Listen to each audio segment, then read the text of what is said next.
qui avait été organisé fin 2019, un pilote qui avait brillé à l'époque en karting, notamment pour l'usine Birel Hart d'ailleurs, et dont on dit le plus grand bien. Drapeau vert présenté en fond de grille, les feux s'allument et lorsqu'ils vont s'éteindre, nous serons partis pour cette deuxième course du championnat de France ici lors du troisième meeting. Oui, un départ raté pour Sami Meghetounif, et bien décidément quel week-end noir pour Sami Meghetounif, alors qu'il avait l'occasion ici, lui qui était troisième du championnat en débarquant à Zandvoort, il avait l'occasion de se racheter un peu après des essais qualificatifs puisqu'il était parmi les favoris au titre, le mieux placé sur la grille. Attention à Ren Sato qui a pris un départ remarquable, il est déjà deuxième, le japonais numéro 85 qui partait depuis la quatrième ligne et qui est déjà revenu en deuxième position. Il est notamment passé déjà devant Ivan Peklin, Romain Leroux en tête, mais Ren Sato est en train de faire la différence ici. Attention également, c'est Isaac Adjar qui est dans le peloton, je pense, qui a déjà gagné quelques positions. Apparemment ça se passe un peu moins bien pour Marijn Kremers qui est plus loin, le pilote néerlandais qui avait été le plus rapide lors des essais qualificatifs, le champion du monde de karting en KZ1 l'an dernier, champion d'Europe encore cette année. C'est l'une des stars actuelles du karting, le néerlandais Marijn Kremers, mais il faut bien le reconnaître, son début de saison dans ce championnat de France FFSA de Formule 4 n'a pas répondu aux attentes, et j'ai même envie de dire à ses attentes en particulier. Effectivement, Isaac Adjar qui est bien remonté, il est quatrième déjà Isaac Adjar, il est derrière Ivan Peklin et il emmène derrière lui Valentino Catalano et Marijn Kremers. Voilà le néerlandais qui a peut-être une chance ici de véritablement lancer sa saison. Premier podium pour lui hier. Il était parti depuis la pole, il avait loupé son départ, mais finalement il avait terminé deuxième. Et là, Rafael Villagomez, que l'on a vu, le numéro 8. Dans ce championnat très international, on le rappelle, on a des Japonais, on a des Mexicains, enfin un Mexicain, on a un Ukrainien, on a un Allemand, on a des Français, bien évidemment. Et on a même un Russe avec Lev Lomko. Plateau très très international. Attention avec, regardez, Romain Leroux qui doit déjà se défendre face à Ren Sato, le japonais qui va tenter par l'extérieur. Il est sur la partie un peu plus sèche de la piste au moment de freiner. Ça ne lui a pas permis de prendre l'avantage. Ren Sato qui est venu mordre le vibreur à l'intérieur troisième et qui est parti à la faute au niveau du S-Box. Et là, la lutte entre Isaac Adjar et Marijn Kremers. Avec Marijn Kremers qui vient attaquer le pilote français qui est le seul redoublant, hein, Isaac Adjar. Il a 16 ans, Marijn Kremers en a 22. Et pourtant, c'est le plus jeune qui a le plus d'expérience en monoplace, puisqu'il avait déjà disputé l'an dernier ce championnat de France FFSA de Formule 4. Il essaye par l'extérieur. Marijn Kremers, est-ce qu'il peut aller se placer sur la partie un peu plus sèche de la piste? Oh, c'était limite le freinage du champion du monde de karting, Marijn Kremers, qui croise la trajectoire, qui revient à l'intérieur d'Isaac Adjar, mais il est derrière, il va devoir se replacer derrière pour l'instant, le pilote néerlandais, quatrième, qui a, on l'a dit, mais vraiment un très bon coup à aller jouer au niveau du championnat.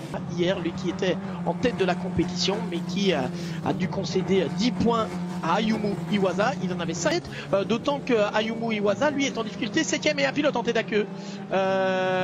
Et c'est Marijn Kremers, oui, le lauréat du volant Feed Racing, l'école de pilotage de Jacques Villeneuve et de Patrick Lemarié. On a plusieurs volants ici, on avait le volant évidemment Feed Racing, on a le volant Richard Mille également. On va revoir ce qu'il s'est passé pour Marijn Kremers, qui a tout simplement perdu l'arrière dans le S-Box, en tout cas.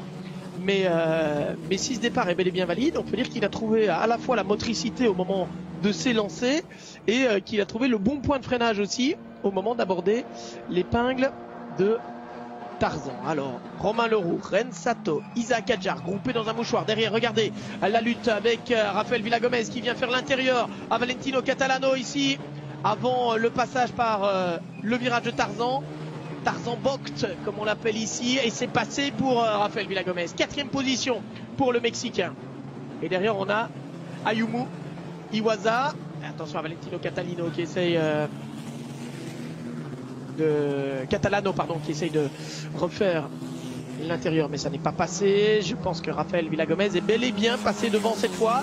Et derrière, Valentino Catalano qui doit s'incliner face à l'attaque de Ayumu Iwasa. Et qui, avec les nouveaux pneumatiques Pirelli désormais utilisés. Oh, Rafael Villagomez qui tire tout droit. Au moment où je vous disais que les pilotes ne commettent pas d'erreur, il tire tout droit au niveau du S-Box et ça va lui coûter quelques positions. On soulignera d'ailleurs peut-être pour l'avenir et pour les circuits de manière générale.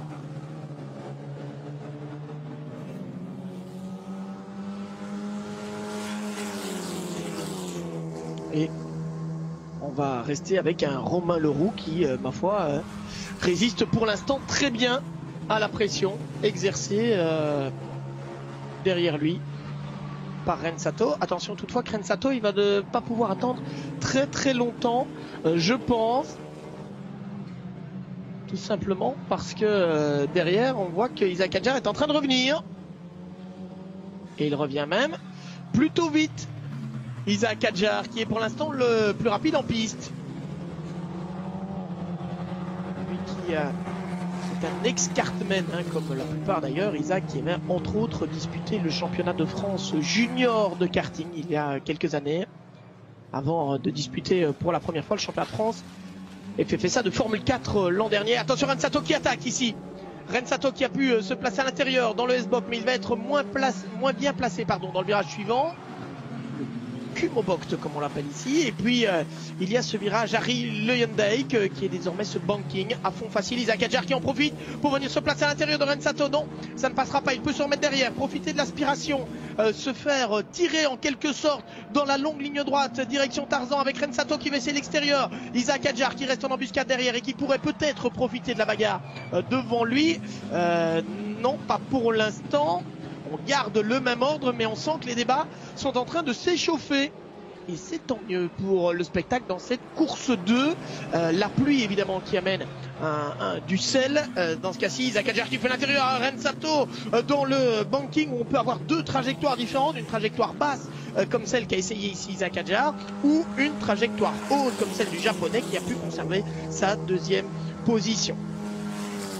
Le passage par Sky Black de nouveau. Romain Leroux va-t-il réussir l'exploit de résister à Rensato et à Isaac Hadjar, deux des favoris du championnat, jusqu'au drapeau à damier. 8 minutes plus un tour encore pour Romain Leroux.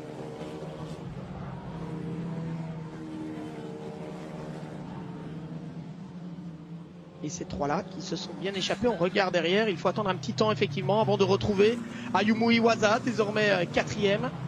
Le japonais vainqueur hier. Attention parce que Ayumu Iwasa en termes de rythme de course est plus rapide que les hommes de tête. 1:46.0, c'est lui le plus rapide de tous pour l'instant.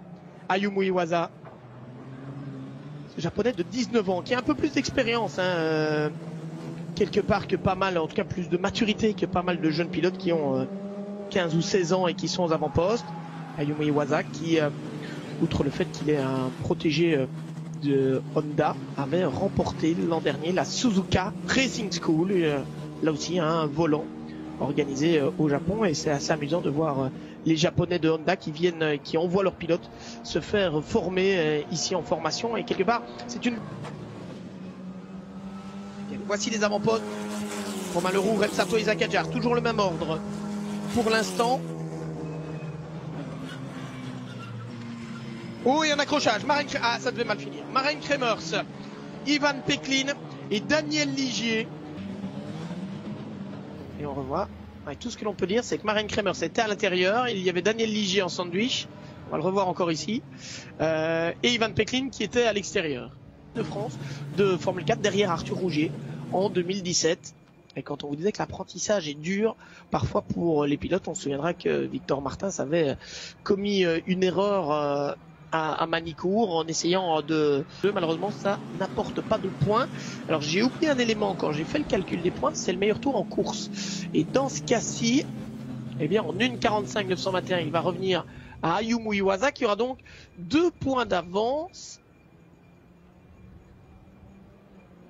Et j'ai oublié de vérifier le meilleur tour en course d'hier pour tout vous dire. Voilà, drapeau d'ami en tout cas. Victoire de Romain Leroux devant Isaac Hadjar. Il est passé devant Rensato dans le dernier tour. Alors là, par part, on vous retrouvera en direct à partir de 13h07 si tout va bien ici. Notre timing est scrupuleusement respecté. Et voici la victoire, la première de Romain Leroux en monoplace. Alors certes avec une grille inversée, mais on l'a dit, encore fallait-il le faire. Classement des essais, voilà. Allons-y avec le podium. Et Rensato qui est 3e. J'ai vraiment On va essayer de se renseigner évidemment. Voilà, Isaac Hadjar qui passe en deuxième position. J'ai peut-être tout simplement, et dans ce cas-là je m'en excuse, j'ai peut-être tout simplement loupé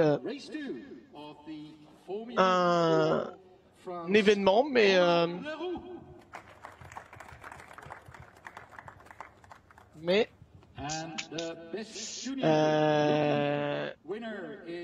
voilà, il y a eu quelque chose. Il y a eu quelque chose. Alors voilà, vous êtes apparemment, je reçois des informations à l'instant que Ren Sato se serait écarté en voulant suivre le safety car dans la voie des stands et que dès lors il aurait tellement ralenti en laissant passer Isaac Hadjar. Oui, ceci dit, si à moins